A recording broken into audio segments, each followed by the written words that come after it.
Hi, this is Bruce Buffer, your voice of the Octagon, and you're listening to MMA Mental. Okay, we're now joined by MMA veteran Tara LaRosa. First of all, I just want to say a big thank you for joining us today, Tara. Hey, thanks for having me. Brilliant. So, obviously, you've been fighting in MMA for a long, long time. I mean, it's fair to say when you started fighting professionally that MMA was nowhere near as established as what it is now. You started fighting professionally in 2002. What made you want to get into this sport, which at the time seemed to have no future?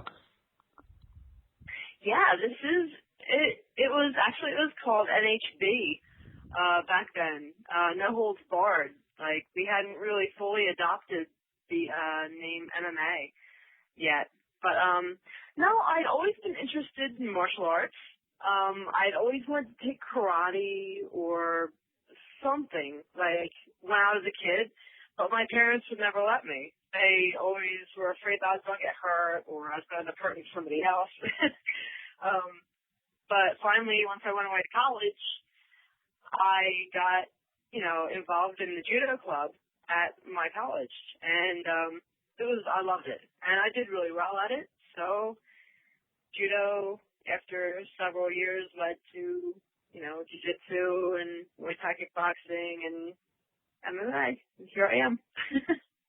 Was there anything that you watched, say, obviously you say NHB, of course, no hold bars. Did you see a particular fight or fighter that made you think, I want to do that?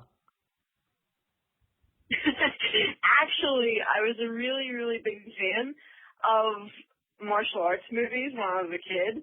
Like, I loved Chuck Norris and Steven Seagal and Jean-Claude Van Damme. I was like a huge, huge fan. And so that's why I wanted to get into martial arts so bad. But eventually then, like, the UFC came out, and Royce Gracie and Ken Shamrock, and I was, like, totally enthralled with Ken Shamrock and the Lion's Den and all the guys that came out of that gym. I was like, oh, my God, these guys are so good. Holy cow.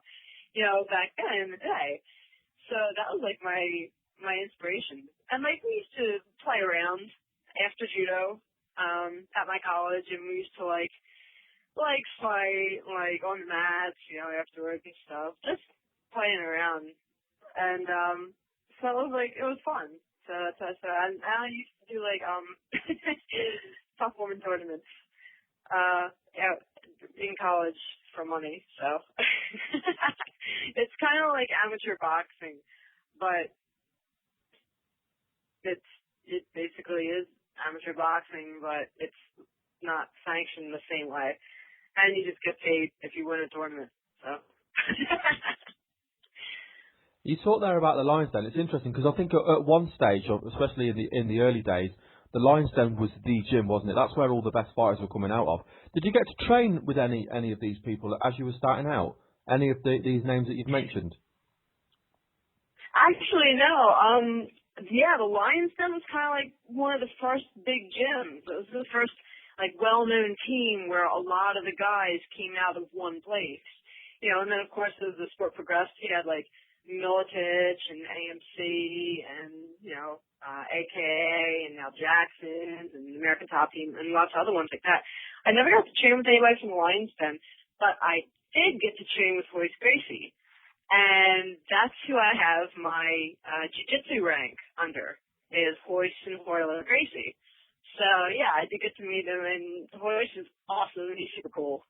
And everybody's, like, really, really cool and down to earth. So. I was going to say, what was it like training with Royce? Obviously, Royce is probably one of the instigators of the sport. I mean, he's one of the people that went out there and put it on the line early on, really, especially in the early UFC days. And he had a lot to carry on his shoulders, really, carrying the name Gracie, more so from his own family, I think, because not a lot of people knew who they were. What was it like training with Royce? Oh, it was awesome. He always told me that I used too much muscle, too much power. So he used to get on me about that. And he's really funny. He's, like, always cracking jokes. He's really sarcastic, which I think is really funny. So it was always a good time. But he's a really nice guy. Hoyler was also really nice. They're just like normal people. They're like regular people. They just have really awesome skills. I think that must have been such an amazing experience. I mean, obviously, Hoist was an early standout. I mean, Hoyler fought in Pride Fighting Championship as well, so he was one of the early standouts for the Gracies as well. I mean, let's talk a little bit about your fights. You've got a hell of a resume. You've fought some. You've fought lots of fights. You've fought some big names, and some of the names on your resume are now recently just been signed to the UFC as well. And not only have you fought them, but you've beat them as well. What are some of your personal highlights from your career so far? I've had some really great fights. I've fought some really awesome people, and they're actually all my friends now. Either we were friends before the fight and we fought as friends, or we became friends afterwards. It's really been an awesome career. It's been an incredible 11 years. I think some of my favorite fights, like my best fight was Amanda Buckner, because at the time I always thought that she was the best or one of the best, because she was very, very all around, had very good skills all around, like in jiu-jitsu and kickboxing and wrestling and everything. So when I won, I really couldn't believe it, because I never expected to beat her. Shayna Baszler, that was fun.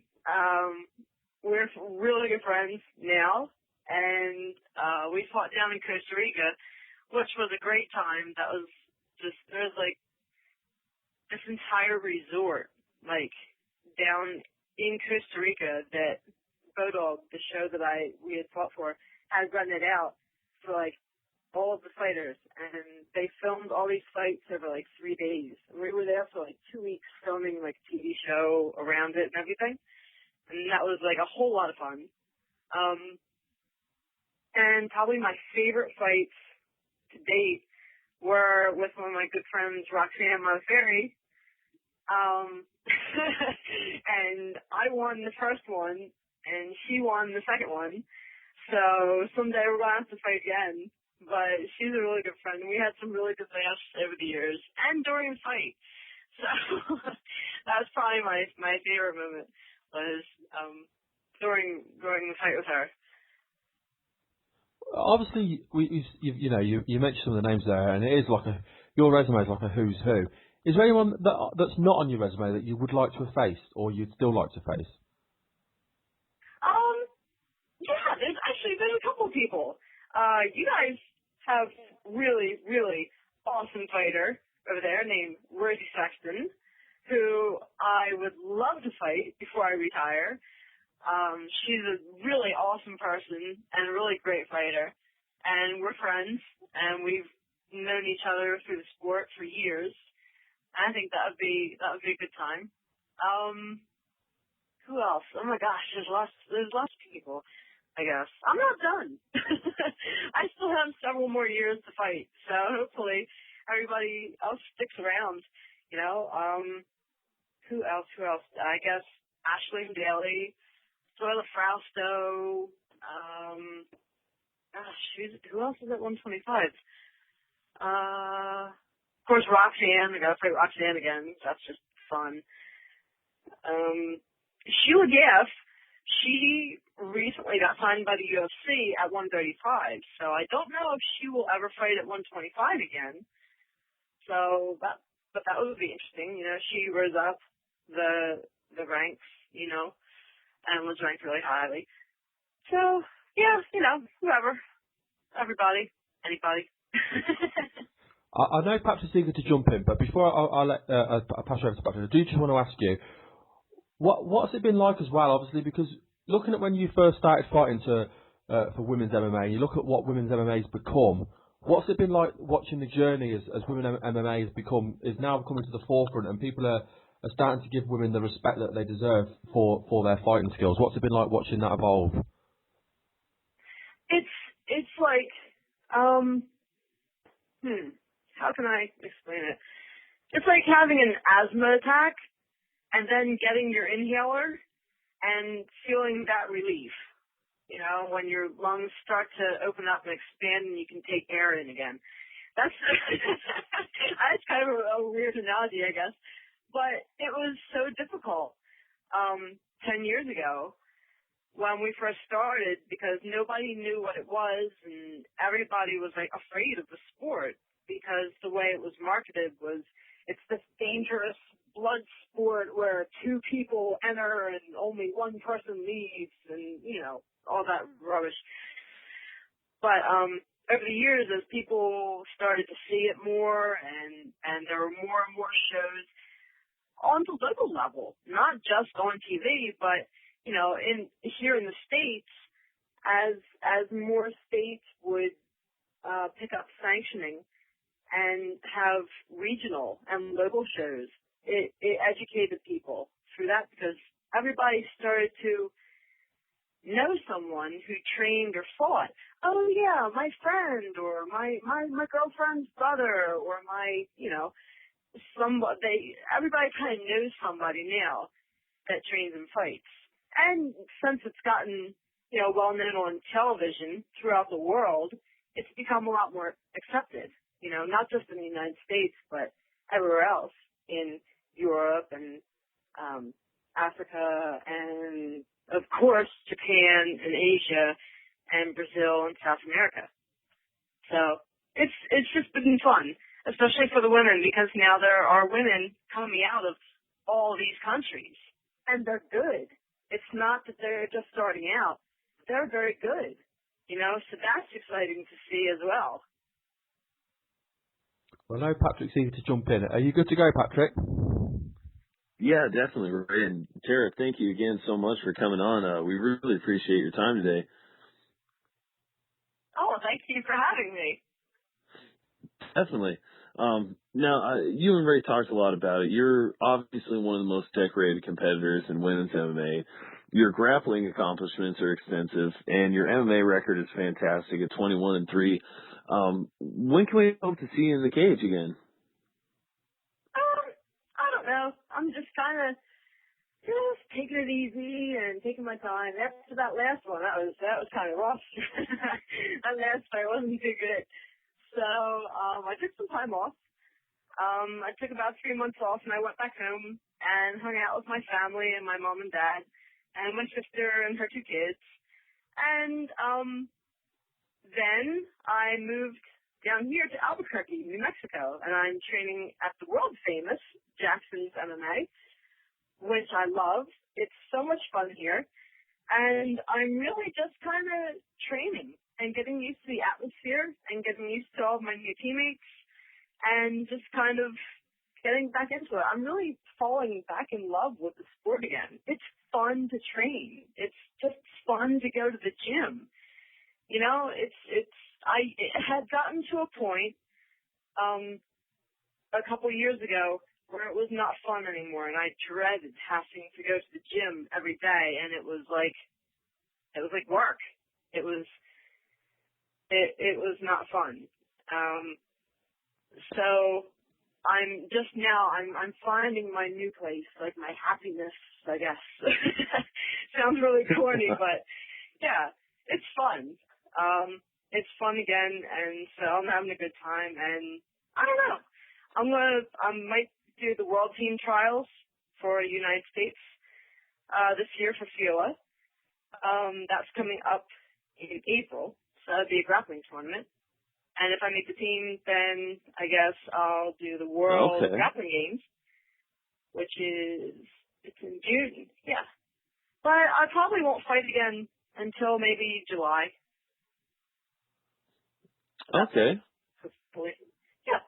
So maybe a few more months of, you know, just hanging out and having a party on the mats with all my new teammates. Well, that's very cool, and it's definitely exciting to hear that you're just now training with Jackson's MMA. Of course, everybody, they are world-renowned, like you said. I mean, Greg Jackson, known as a master game planner. Who are you training with down there? Oh my God, there's so many girls here. This is like one of the first times I've ever been able to train with other women, and I'm not afraid to train with them. It's not like, oh my God, what's going to happen if I lose in sparring? There's no losing. We're training and we're having fun and we're like pushing each other and it's a good time. It's not like super competitive, in the gym, which is awesome. I'm training with Julie Cassidy, who is with the UFC, and Holly Holm, and Heather Clark, and Michelle Waterson, and Emily Kagan, and oh my gosh, and there's more. There's so many girls. It's so much fun. Jody Escabel, Michelle and Jody have fights coming up in Invicta. Michelle is fighting Jessica Tame for the title, and Jody is fighting a girl named Alex Chambers, I believe is from Australia. And so, yeah, we're just kind of hanging out and getting them ready for their fights. And Holly, she just fought on Bellator and did very well, and she won. So it's awesome. And there's lots and lots of guys, too, and they're all my size. So that's even better. Yeah, that's awesome. Definitely good to branch out and mix it up like that. So like you mentioned, Invicta Fighting Championships, of course, that's where you had your last fight. And they've got another big card coming up. With their success and the UFC adding a women's bantamweight division, what do you think the future holds for women's MMA? I think as it's always been, it's going to go slow. They're going to develop the 135-pound division, and maybe once they've had several fights and kind of established kind of like a pecking order, so to say, perhaps then they'll open up another division.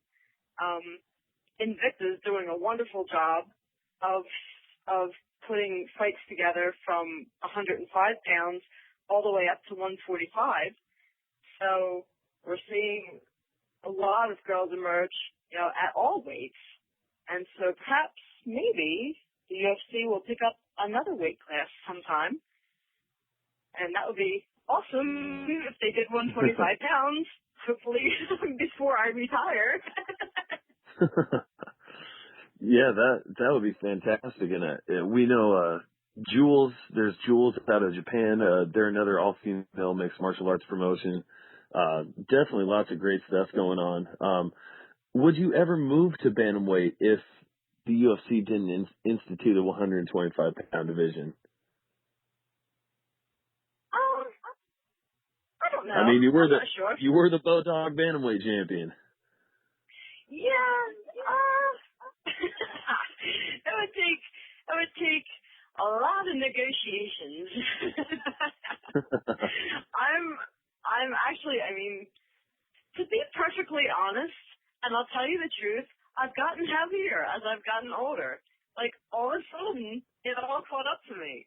I'm like, oh shit. So this actually, I've thought about it. But to be honest, with all the girls that are at 135 now, they're huge and have a lot more muscle than I do. And I'm still kind of small, even though I'm a little bit chubbier. So I don't know. It would take a lot of things. I'd really have to talk to Greg, my coach, and see what our resources are for training and, how long it would take to get me, physically ready to compete at 135 pounds. So I don't know, maybe. Okay. Well, I'll tell you what, it was fantastic having you on, Tara. We really appreciate your time. And we're definitely looking forward to seeing what's next for you. Please feel free to shout out any sponsors you have and let the fans know how they can get a hold of you on Facebook and Twitter. Actually, Facebook, I'm having a little problem right now because my page is like full. I have too many friends. So I'm trying to work around that problem. But if you want to check it out, I think it's Tara LaRosa. Yeah, it's Tara LaRosa on Facebook. And then on Twitter is also Tara LaRosa. Yeah, not very imaginative, but you can find me. I'm always on Twitter. That's the best way to catch up with me or follow me. And huge shout out to Jackson's MMA, and all my teammates, whom I absolutely adore, and Michelle and Jody, who have fights coming up. Good luck to you guys, and I want everybody who's listening to this to watch them on April 5th, and all the other awesome chicks that are on Invicta. And, even though I lost, a huge shout out to Invicta for putting me on last October, and for everything that they're doing now, Well, that's brilliant. I guess that's it. Well, we really appreciate you coming on today. It's been a real pleasure having a chance to have a chat with you. So thank you very much for your time. Thank you. And I love your accent. It's awesome. Thank you. Hopefully we'll get another chance maybe to speak to you again in the future. Thanks. Bye.